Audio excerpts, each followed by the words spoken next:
नौकरी, मजबूरी या शौक, सीधी सादी सी रोली की शादी सिर से तय होती है। शादी के बाद तुम नौकरी करना चाहोगी? नहीं नहीं, बिल्कुल नहीं। वैसे मैं ये नहीं कहती कि नौकरी करना ठीक नहीं है, लेकिन पर्सनली मैं ये सोचती हूँ कि मैं गृहिणी बनूंगी। हाँ हाँ, क्यों नहीं। गृहिणी बनना भी आसान नहीं है। एक सफल परिवार चलाना किसी देश को चलाने जितना ही कठिन है।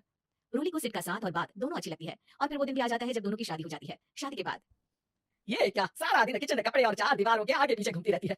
जा बाहर निकल कर देख, कितनी स्मार्ट लगती है वो औरतें जो नौकरी करती है। हाँ, अच्छी तो लगती है सासू माँ, लेकिन मैं नौकरी नहीं कर सकती। मेरा मन घर के कामों में ही लगता है।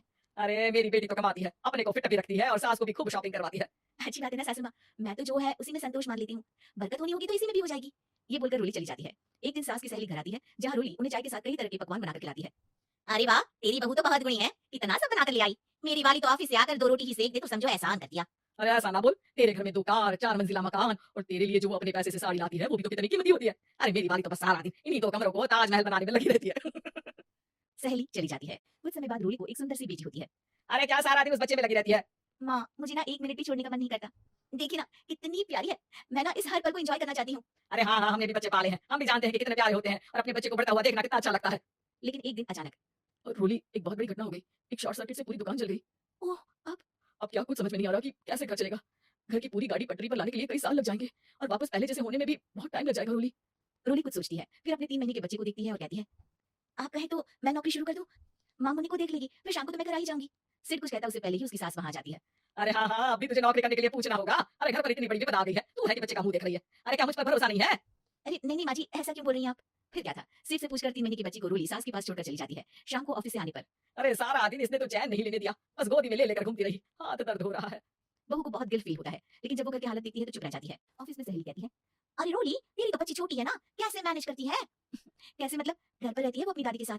ओह यार, कितनी अच्छी है तेरी सास। मेरी सास को जब पता चला कि मैं नौकरी ज्वाइन करने की सोच रही हूँ, वो तो सीधे अमेरिका चली गई मेरी ननद के पास। अच्छा, फिर तू कैसे मैनेज करती है? अरे मैंने तो फुल टाइम मेड रख लिया है। ओह, वो तो बड़ी महंगी होगी ना? हाँ यार, लेकिन कमाई भी तो हो रही है ना।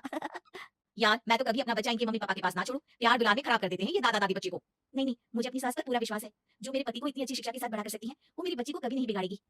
खैर, रोली की इस सोच से उलट पड़ोसियों के बीच हाथ में बच्ची पकड़े रोली की सास कहती है, अरे क्या बताऊं, सारा दिन बहू बाहर रहती है। पहले अपने बच्चे पालो, फिर बच्चों के बच्चे। अरे अपना जीवन तो कुछ रहा ही नहीं। अरे नहाने भी जाती हूँ ना तो इसे साथ रखती हूँ। कल को कहीं गिर गई या चोट लग गई तो बहू तो हमारी खाल उखाड़ लेगी ना। अरे ऐसा भी क्या डरना बहू से, नौकरी थोड़ी की है उसकी। अब क्या बताऊं, पढ़ी लिखी लड़कियां हैं आजकल की। चलो चलती हूँ, सब्जी बनाने का वक्त हो गया है। बच्चे आएंगे तो खाना तो बना मिले। सास ये बोलकर वहां से चली जाती है कि तभी रोली ऑफिस से घर पहुंचती है। बाहर पड़ोसियों को देखकर, नमस्ते आंटी जी, कैसी हैं आप? अरे बहुत अच्छी हूँ, लेकिन तेरी किस्मत तो सबसे अच्छी है। क्या सास पाई है? मोती दान किए होंगे तूने। तेरा बच्चा भी देखती है, खाना भी बनाती है। बेचारी बहुत काम करती है तेरी सास। हाँ जी, सही बोल रही हैं आप। अब ऑफिस भी दूर है तो आने जाने में वक्त चला जाता है। क्या चलती हूँ। हाँ हाँ बेटा जाओ, गर्मा गर्म खाना खाओ। रोली घर आती है, जहाँ सास एक बार फिर छोटी सी मुन्नी की शरारतें गिनाने में लग जाती है। अरे आज तो इसकी वजह से मुझे 2 बार कपड़े बदलने पड़े। बार बार पानी गिराती रही थी। दोपहर में थोड़ा सोचा कि आराम कर लूं तो दूध के लिए रोने लगी। अरे मैं तो परेशान ही हो गई।